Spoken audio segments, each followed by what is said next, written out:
स्वागत है दोस्तों आपका हमारे यूट्यूब चैनल इन्वेस्ट टेक्निकल में। दोस्तों एसबीआई देश का सबसे बड़ा बैंक है। लाखों लोग एसबीआई पर आंख बंद कर कर विश्वास करते हैं। एसबीआई के अंदर बहुत सारी स्कीम्स चलाई जाती हैं, उसी में से म्यूचुअल फंड भी हैं जो एसबीआई के अंदर चलाए जाते हैं। म्यूचुअल फंड की खासियत ये है कि ये एसबीआई के अंदर जो सेविंग स्कीम्स हैं उनके कंपैरिजन में रिटर्न्स ज़्यादा प्रोवाइड कराते हैं। कई बार तो कुछ एक म्यूचुअल फंड एसबीआई की सेविंग स्कीम से 2 गुने या 3 गुने तक रिटर्न्स प्रोवाइड करा देते हैं, लेकिन साथ ही साथ म्यूचुअल फंड के अंदर रिस्क भी इन्वॉल्व होता है। तो आइए जानते हैं कि हम किस तरह से एसबीआई का एक शानदार म्यूचुअल फंड चुनकर उसके अंदर अगर इन्वेस्ट करते हैं तो कैसे हम 5 साल में 1000 रुपये प्रति महीने की एसआईपी से हम 33 लाख रुपए तक का फंड इकट्ठा कर सकते हैं और अपने बड़े टारगेट, चाहे बच्चों की एजुकेशन हो या हमारे रिटायरमेंट की प्लानिंग हो या घर खरीदने का सपना हो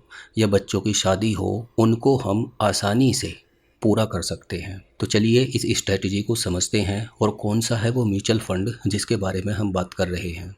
सबसे पहले मैं आपको बता दूं दोस्तों, एसबीआई के इस म्यूचुअल फंड के अंदर लाखों लोगों ने कई हज़ार करोड़ रुपए इन्वेस्ट करके रखे हैं।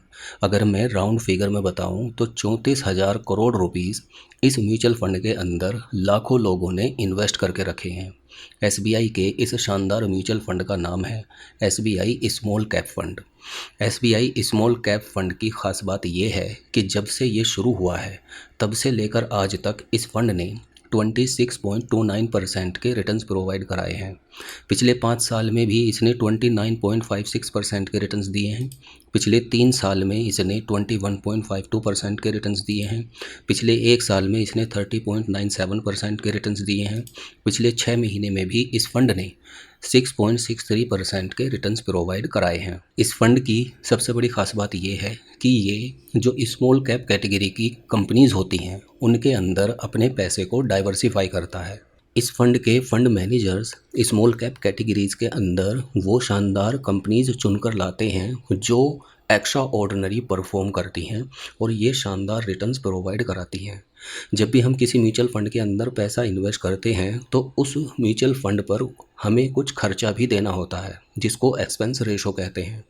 तो इस फंड का जो एक्सपेंस रेशो है वो 0.67% है। यानी अगर आप 1 लाख रुपए इसके अंदर इन्वेस्ट करते हैं तो जो इसके फंड मैनेजर्स हैं या जो दूसरे और खर्चे होते हैं उन सबको मिलाकर, उन सब की फ़ीस को मिलाकर 1 लाख रुपए में से सालाना बेसिस पर 670 रुपये आपसे खर्चे के रूप में लिए जाएंगे। दोस्तों जानते हैं उस स्ट्रेटजी के बारे में जो हमें मात्र 5 साल में 1000 रुपये प्रति महीने इन्वेस्ट करने से 33 लाख रुपए तक प्रोवाइड करा कर दे सकती है, या 2500 रुपये महीने इन्वेस्ट करने से 84 लाख रुपए हमें प्राप्त हो सकते हैं। तो जैसे हमने देखा है इस फंड के जो ओवरऑल रिटर्न्स हैं उन रिटर्न्स के अकॉर्डिंग अगर हम देखें तो 26% से भी ज़्यादा के इसने रिटर्न्स प्रोवाइड कराए हैं।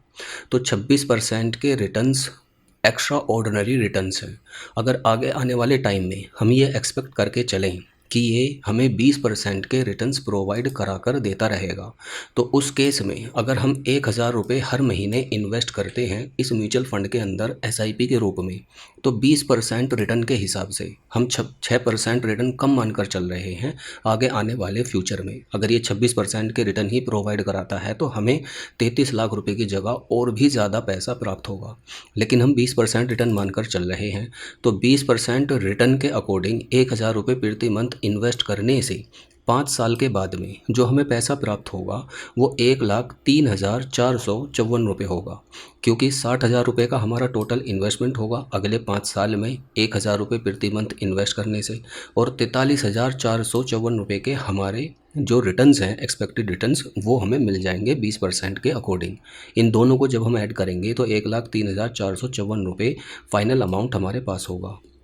अब जब हम इस पैसे को निकालेंगे तो 1 साल से ज़्यादा का टाइम पीरियड हो चुका है, तो यानी कि इसके ऊपर long term capital gain tax लगेगा जो होगा दोस्तों 12.5% का। अब क्योंकि जो हमारा अमाउंट है वो 43,000 है और 1,25,000 रुपये तक किसी भी तरह का हमें कोई टैक्स नहीं देना। तो ये 1 रुपये दोस्तों हमें एज इट इज़ प्राप्त हो जाएंगे। म्यूचुअल फंड के अंदर कंपाउंड इफेक्ट बहुत तेज़ी से काम करता है। कंपाउंड इफेक्ट का जादू अगर आपको देखना है तो आपको आपके पैसे को ज़्यादा समय तक इन्वेस्ट करके रखना होगा। तो जितना ज़्यादा समय आप अपने पैसे को इन्वेस्ट करके रखेंगे उसके ऊपर आपको उतना ही कंपाउंड इंटरेस्ट मिलता चला जाएगा। एक बड़ा फंड इकट्ठा करना चाहते हैं तो आपको क्या करना है, ये जो लगभग 1 लाख रुपए का अमाउंट है, मान लीजिए आपके पास में 90,000 रुपये ही बचते हैं, तो 90,000 रुपये का अमाउंट अगर हम इसी म्यूचुअल फंड के अंदर लमसम इन्वेस्ट कर देते हैं अगले 20 सालों के लिए, तो यही 90,000 रुपीज़ का फंड 20 साल में 33,60,384 रुपये बन जाता है। और 90,000 रुपये का हमारा इन्वेस्ट है तो 34,50,384 रुपये फाइनल दोस्तों हमारे फ़ंड की वैल्यू हो जाती है। अब अगर हम इसमें से दोस्तों पैसा निकाल भी दें, आज के long term capital gain tax को भी अगर हम डिडक्ट कर दें तो भी लगभग 30 लाख रुपए का फ़ंड हमारे पास होगा। और इस 30 लाख रुपए से आप अपने बच्चों की हायर एजुकेशन या अपने रिटायरमेंट के लिए या आप अपने बच्चों की शादी का एक खर्च आसानी से पूरा कर सकते हैं। इसी तरह से अगर मान लीजिए आप इस फंड के अंदर 2500 रुपये महीने की SIP करते हैं तो उस केस में 5 साल में 20% एक्सपेक्टेड रिटर्न के हिसाब से जो हमें पैसा प्राप्त होगा वो 2,58,000 रुपये प्राप्त होगा। इसी तरह से अगर हम 5,000 रुपये का इन्वेस्ट कर देते हैं हर महीने तो 5 साल के बाद में हमें 5 लाख रुपये का फ़ंड प्राप्त होगा। और अगर हम बात करें दोस्तों 10,000 रुपये प्रति मंथ की SIP से तो आपको 10 लाख रुपए का फ़ंड प्राप्त होगा। अब इस 10 लाख रुपए के फ़ंड को अगर हम long term capital gain tax भी दोस्तों इसमें लगेगा तो लगभग 8 लाख रुपए का फ़ंड हमें प्राप्त हो जाएगा 5 साल के बाद में।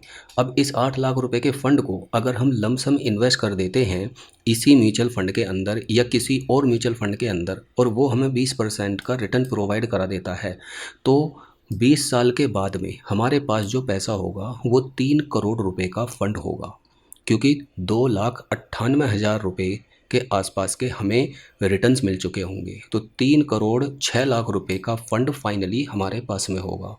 तो इस तरह से दोस्तों आप किसी भी म्यूचुअल फ़ंड के अंदर इस स्ट्रेटजी का यूज़ करके 5 साल तक आप कम पैसा इन्वेस्ट कर सकते हैं। उसके बाद अगर आप 5 साल के बाद देखें तो हमें थोड़ा बहुत ही पैसा मिलेगा। मान लीजिए अगर हम 1,000 रुपये के अकॉर्डिंग चेक करें तो 1 लाख रुपये का फ़ंड 5 साल के बाद हमें प्राप्त हो रहा है।